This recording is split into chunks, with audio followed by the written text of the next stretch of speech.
Perkenalkan, nama saya Anissa Syafana Rizky. Di sini saya akan menjelaskan mengenai kebijakan.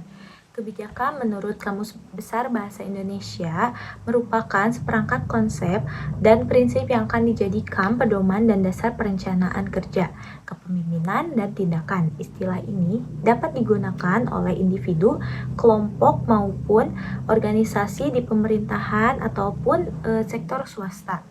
Istilah kebijakan atau policy seringkali diterjemahkan dengan politik, keputusan, undang-undang, peraturan, konvensi, ketentuan, dan rencana strategis lainnya.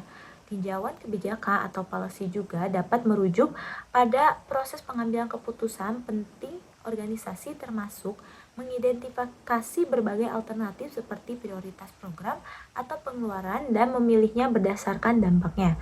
Kebijakan juga dapat diartikan sebagai mekanisme politik, manajerial, keuangan, atau administratif yang bertujuan untuk mencapai tujuan yang eksplisit. Kebijakan sebagai suatu arah tindakan yang diusulkan oleh seseorang, kelompok, atau pemerintah dalam lingkungan tertentu yang dapat memberikan hambatan dan kesempatan. Adapun pengertian kebijakan publik merupakan tindakan yang dilakukan oleh pemerintah daerah dalam mengendalikan pemerintahannya. Dalam penyelenggaraan pemerintah daerah, kebijakan publik dan hukum mempunyai peranan yang sangat penting dalam kehidupan berbangsa negara. Apapun yang dilakukan oleh pemerintah dan masyarakat dalam konteks perwujudan tujuan kehidupan bersama selalu didasarkan pada aturan-aturan yang telah ditetapkan. Aturan-aturan tersebut dibuat oleh orang-orang atau lembaga-lembaga yang memang diberikan otoritas untuk itu berdasarkan peraturan undang-undangan, yaitu pemerintah baik dalam arti yang luas ataupun yang sempit, sehingga disebut kebijakan publik. Dengan demikian, kebijakan publik terkait dengan mencakup berbagai bidang kehidupan bersama pada semua urusan pemerintahan dari pusat hingga daerah. Adapun ciri-ciri kebijakan publik menurut Soeharto antara lain ada 3. Yang pertama itu, kebijakan publik adalah tindakan yang mengarah pada suatu tujuan sebagai perilaku atau serba acak dan kebetulan. Kebijakan publik juga dalam sistem politik modern merupakan suatu tindakan yang telah direncanakan atau ditetapkan. Yang kedua, kebijakan pada hakikatnya terdiri dari tindakan yang saling berkaitan dengan pola yang mengarahkan pada tujuan tertentu dan dilakukan oleh pejabat pemerintah dan keputusan yang berdiri sendiri. Yang terakhir, yang ketiga, kebijakan tidak cukup mencakup keputusan untuk membuat undang-undang dalam bidang, melainkan diikuti dengan keputusan yang ada sangkut pautnya dengan implementasi. Halo, perkenalkan nama saya Dila Lestari. Di sini saya akan melanjutkan pembahasan yaitu tentang tahap-tahap kebijakan publik. Tahap-tahap kebijakan publik menurut William Endan pada tahun 2003 ada 5 penyusunan, yaitu pertama penyusunan kebijakan agenda, yang kedua formulasi kebijakan, yang ketiga adopsi atau legitimasi, dan yang keempat implementasi kebijakan, dan yang terakhir adalah evaluasi kebijakan atau penilaian.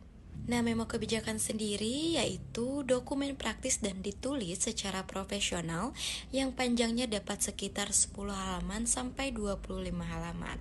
Memo ini memberikan analisis dan rekomendasi yang ditujukan kepada audiens yang telah ditentukan mengenai situasi, topik, atau masalah tertentu. Nah, ringkasan kebijakan yang ditulis dengan baik mencerminkan perhatian terhadap isu kebijakan. Nah, ini terorganisir dengan topik yang baik dan terstruktur yang jelas dalam gaya yang ringkas dan mengasumsikan bahwa pembaca memiliki pengetahuan terbatas tentang topik yang diminati dan sedikit waktu untuk menelitinya.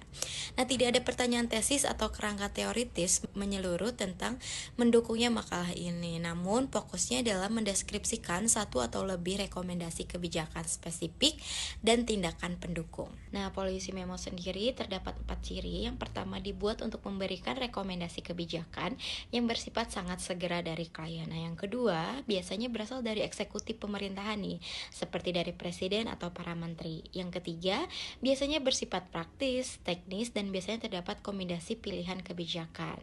Dan yang terakhir, rekomendasi singkat akan suatu isu kebijakan guna dijadikan yang bersifat terbatas dan urgensi. Pembahasan selanjutnya tentang isi policy memo. Nah, policy memo sendiri itu terdapat pendahuluan di mana maksimal 10 baris, dan yang kedua isu kebijakan yang diangkat maksimal 10 baris, dan yang ketiga adalah alternatif kebijakan. Nah, ini bisa mempertimbangkan 3 hal, yaitu status quo, perubahan kecil, dan perubahan mendasar.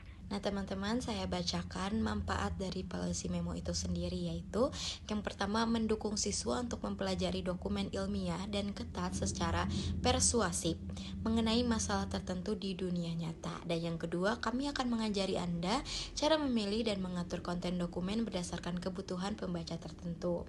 Nah, ini bukan untuk pembaca umum. Yang ketiga, mempersiapkan siswa untuk menulis dokumen yang efektif dalam kondisi non-akademik.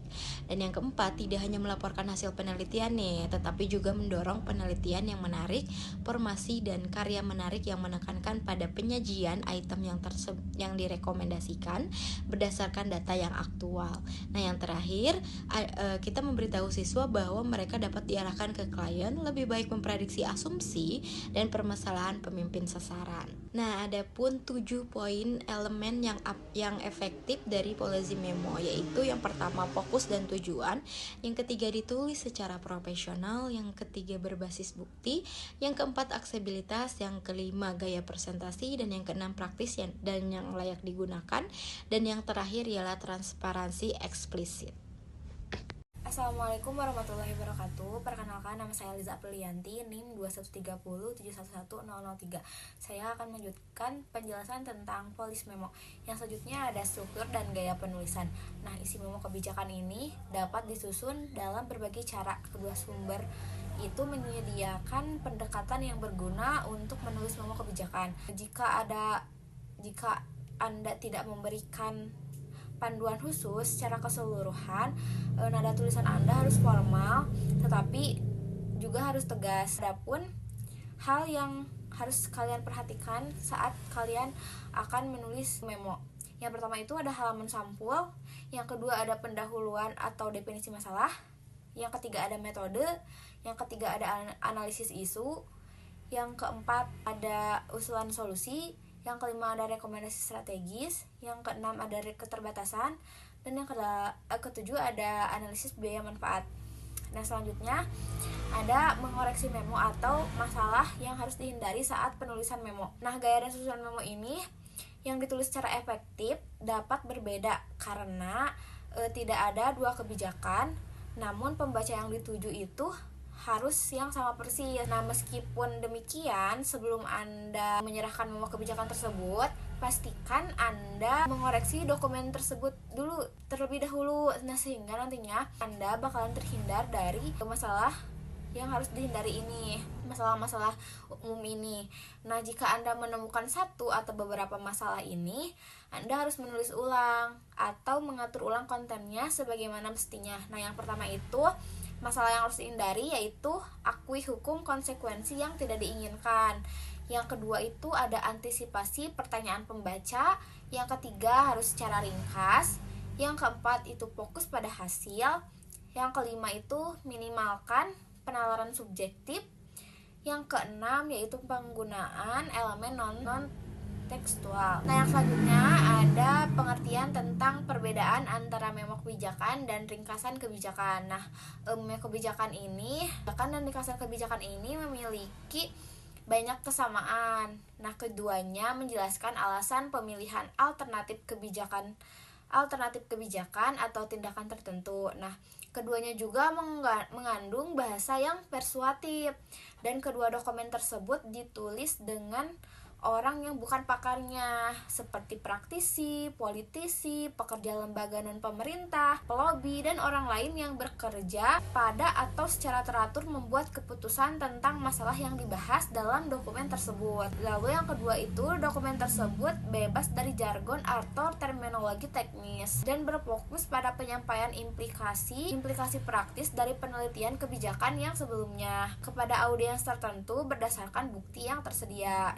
Namun ironisnya memo kebijakan ini biasanya lebih pendek daripada ringkasan kebijakan. Memo kebijakan ini biasanya berkisar antara 1 hingga 25 halaman. Sedangkan ringkasan kebijakan itu dapat berkisar antara 20 hingga lebih dari 100 halaman. Itu tuh tergantung pada kompleksitas topiknya. Oleh karena itu, ringkasan kebijakan ini biasanya dibuat sebagai tanggapan atas permintaan dari pembuat keputusan mengenai suatu isu yang memerlukan informasi yang lebih menyeluruh untuk mengatasi masalah kebijakan yang mendasarinya, atau dibuat oleh kelompok atau organisasi advokasi lainnya untuk tujuannya itu mempengaruhi kebijakan tertentu yang seringkali dengan nada yang mendesak. Nada mendesak, elemen non-seksual seperti gambar, bagan, grafik, atau diagram yang seringkali disertakan dalam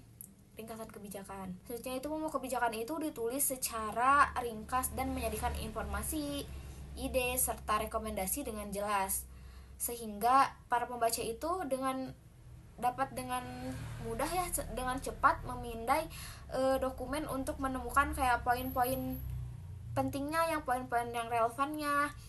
Sehingga memo kebijakan ini berfokus pada keringkasan dan seringkali merangkum bukti yang ada dalam bahasa yang langsung, spesifik, dan dengan informasi latar belakang atau konteks historis yang minimal.